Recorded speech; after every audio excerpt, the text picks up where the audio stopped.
திரும்பி பார்க்க வைக்கும் முகம் எல்லோருக்கும் இருக்கும்.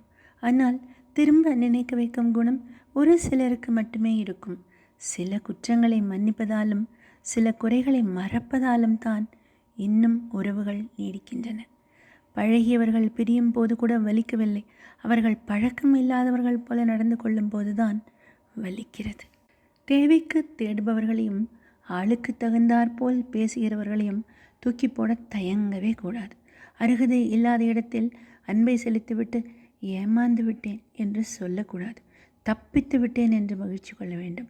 நரி நாய் வேஷம் போடலாம், ஆனால் நன்றியோடு இருக்க முடியாது என்பது தானே உண்மை. எவரையும் பார்த்து இவருக்கு என்ன குறை என்று எடை போட்டு விடக்கூடாது. வலிகளோடு தான் வாழ்கிறார்கள் பலரும். கவலைகள் எல்லாம் காலப்போக்கில் பழகி போகிறது. இனிமேல் பொய் சொல்லவே கூடாது என்று நினைக்கும் போதுதான் யாராவது வந்து நல்லா இருக்கியா அப்படின்னு கேட்பார்கள். கோபப்பட்டு வென்று விட்டால் கோபம் பெரியதென்று அர்த்தமல்ல. அதை தாங்கி கொண்டவரின் பொறுமைதான் பெரியது. நடிக்க தெரியாததால் என்னை நிறைய பேருக்கும் பிடிப்பதில்லை. நடிப்பதனால் நிறைய பேரை எனக்கு பிடிப்பதில்லை.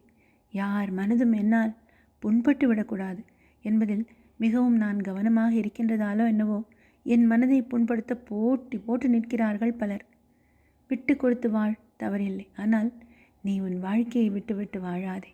ஏனெனில் நீயும் வாழத்தான் பிறந்திருக்கிறாய். தவறாக எழுதியது பேனாவாக இருந்தாலும் எல்லோருக்கும் காகிதத்தை தானே கிழித்து போடுகிறார்கள். அப்படித்தான் சில பேர் ஒருவர் தப்பு பண்ணினா இன்னொருத்தர்கிட்ட தான் குற்றம் கண்டுபிடிப்பார்கள்.